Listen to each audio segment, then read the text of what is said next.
Hello everyone, good morning. Welcome to our online classes.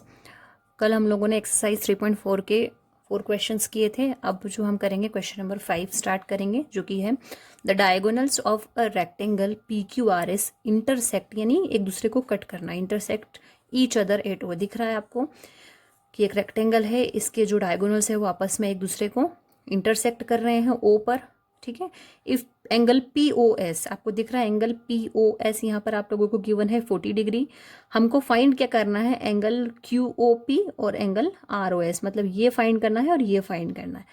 तो देख भले ही हमको ये रहा है कि हमको दोनों एंगल फाइंड करना है, लेकिन अगर हम एक एंगल भी फाइंड कर लेंगे तो हमारे पास में दूसरा वाला एंगल की वैल्यू ऑटोमेटिकली आ जाएगी। क्यों आ जाएगी? क्योंकि ये दोनों वर्टिकली अपोजिट एंगल हैं। तो अगर हम क्यू ओ पी की वैल्यू फाइंड करते हैं तो हमारे पास में आर ओ एस की वैल्यू भी वही आएगी। तो एक ही एंगल हमको फाइंड करना है। देखना अब आप लोग कि उसको हम लोग कैसे फाइंड करेंगे। ठीक है। तो सबसे पहले हमारे पास में हमको यहाँ पे क्या गिवन है, जो गिवन है हमको वो राइट कर लेते हैं हम। गिवन है हमको एंगल पी ओ एस, कितना गिवन है?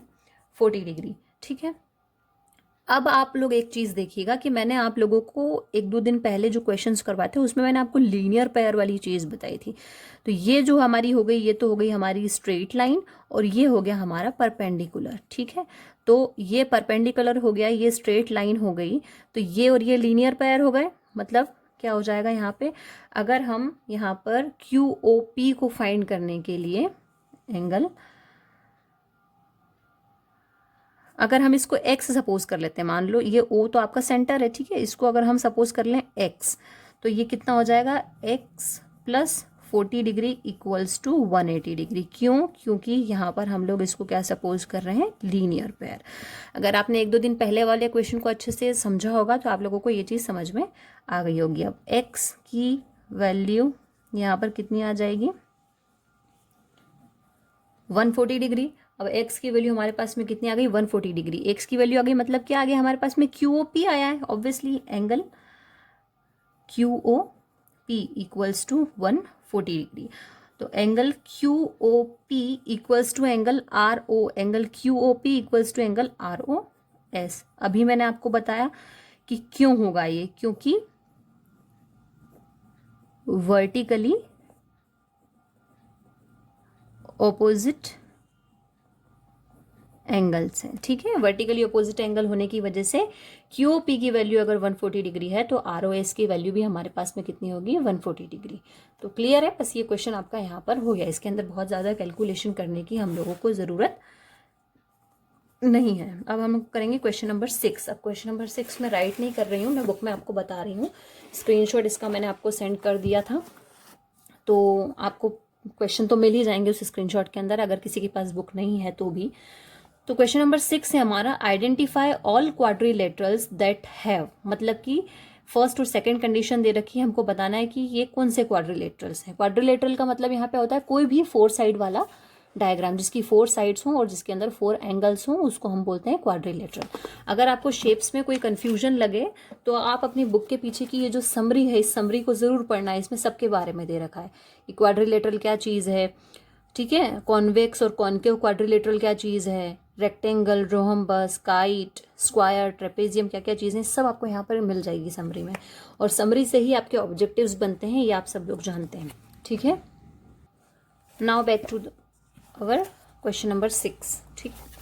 तो ऐसे कौन से क्वाड्रिलेटरल होते हैं जिसके अंदर 4 साइड्स होती है, जिनकी इक्वल लेंथ होती है? तो अभी मैंने आपको बताया कि फर्स्ट वाला जो है वो क्या है, एक तो आपका हो जाएगा रोहम्बस। रोहम्बस में 4 साइड्स होती हैं और चारों साइड्स उसकी क्या होती हैं, इक्वल होती है। और एक आपने देखा होगा स्क्वायर के बारे में, तो आप बहुत पहले से पढ़ते आ रहे हैं। एक स्क्वायर होता है क्योंकि स्क्वायर की भी 4 साइड्स होती हैं और चारों साइड्स इसकी क्या होती हैं, इक्वल होती हैं। ठीक है। अब जो है हमारा सेकेंड है हमारा 4 राइट एंगल्स, मतलब कि 4 साइड्स भी हो और 4 राइट एंगल्स भी हो। राइट एंगल का मतलब क्या होता है, 90 डिग्री। तो ऐसे वो शेप या ऐसे क्वाड्रिलेटरल्स जिनके अंदर 4 एंगल, यानी चारों एंगल जो है वो 90 डिग्री के बनते हों, ऐसे कौन से शेप होते हैं? तो एक तो होता है रेक्टेंगल, क्योंकि रेक्टेंगल के अंदर 4 साइड्स होती हैं और 4 एंगल्स, यानी चारों एंगल जो है उसके अंदर 90 डिग्री के होते हैं।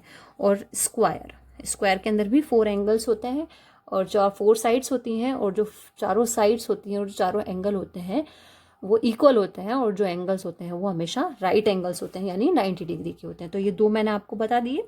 ये आपका क्वेश्चन नंबर 6 यहाँ पर क्या हो गया, कंप्लीट हो गया। ठीक है, अब हम जो करने वाले हैं, अब नेक्स्ट है हमारा क्वेश्चन नंबर 7। ठीक है, क्वेश्चन नंबर 7 है हमारा, the diagonals of a rectangle ABCD intersect at O if angle BOC equals to 68 degree, find angle ODA। अब इसमें अंदर डायग्राम आपको बना हुआ नहीं दिया है, डायग्राम हम लोगों ने यहाँ पर ड्रॉ किया है। कुछ नहीं करना है, रेक्टेंगल बोला ABCD, तो रेक्टेंगल ABCD हम लोगों ने ड्रॉ कर लिया। बोला है कि इसके जो डायगोनल्स हैं वो आपस में एक दूसरे को O पर इंटरसेक्ट कर रहे हैं, और BOC आपको दे रखा है, तो 68 डिग्री हमने यहाँ पर मेंशन कर दिया। ठीक है, हमको फाइंड क्या करना है अब, ODA मतलब 68, ये वाला एंगल हमको क्या करना है, फाइंड करना है। ठीक है, अब इसको देखिएगा आप लोग। फर्स्ट इसके अंदर जो कंडीशन लगती है वो ये है कि एंगल AOD और ODA। ठीक है, हाँ। अब इसमें आपको एक कंफ्यूजन सबसे पहले ये चीज़ आ रही होगी, क्योंकि अगर आपने क्वेश्चंस को अच्छे से प्रैक्टिस किया है तो आपके दिमाग में ये चीज़ 100% ये डाउट आना चाहिए कि पिछले वाले क्वेश्चन में हम लोगों ने ये किया था कि अगर ये एंगल आ गया था तो इस वाले एंगल को इक्वल कर दिया था वर्टिकली अपोजिट होने की वजह से। लेकिन इसके अंदर हम ये नहीं कर सकते। अगर हमसे ODA की बजाय अगर हमसे AOD पूछा जाता या DOA पूछा जाता तो हम डायरेक्ट इसको 68 डिग्री करके और वैल्यू लिख देते हैं वर्टिकली अपोजिट होने की वजह से। लेकिन यहाँ पे इसने हमसे पूछा है ODA, यानी D की वैल्यू पूछी है इसने हमसे, ODA वाला एंगल पूछा है।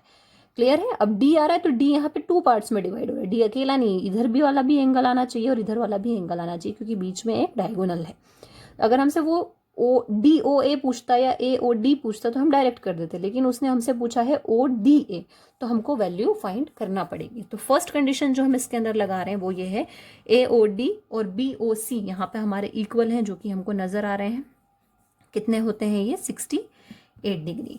और सेकेंड कंडीशन जो इसके अंदर हमारी हमको दिख रही है वो ये है कि डायगोनल्स जो हैं, डायगोनल्स बाइसेक्ट, यानी कट करना, बाइसेक्ट मतलब each other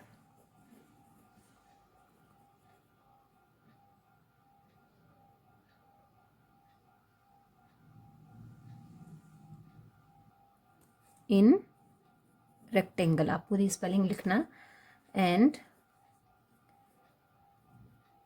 each diagonal is equal. ठीक है,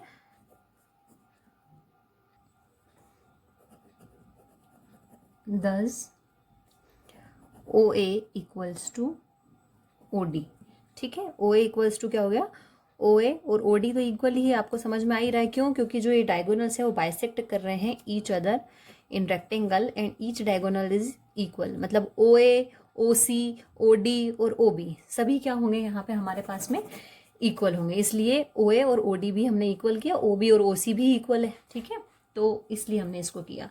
तो इस वजह से क्या होता है कि एंगल AOD जो है इज आइसोसेलेस। आइसोसेलेस का मतलब आप लोगों ने क्लास 7th में अच्छे से समझा होगा, जिसमें क्योंकि जिसमें 2 साइड्स इक्वल होती हैं जिस ट्राइंगल के अंदर, क्योंकि अब ये ट्राइंगल बना पूरा, तो जिस ट्राइंगल के अंदर 2 साइड्स इक्वल होती हैं उसको हम आइसोसेलेस ट्राइंगल बोलते हैं। ठीक है, तो आइसोसेलेस ट्राइंगल बोलते हैं। तो अगर मान लीजिए इसकी वैल्यू x है तो इसकी वैल्यू भी x होगी। ठीक है, तो x plus x plus 68 degree. 68 degree क्यों कर रहे हैं, क्योंकि मैंने आपको जैसे हमने यहाँ पे किया, angle AOD equals to angle BOC equals to 68 degree. तो अगर BOC 68 डिग्री है तो AOD भी 68 डिग्री होगा, इसलिए यहाँ पर हमने 68 डिग्री किया।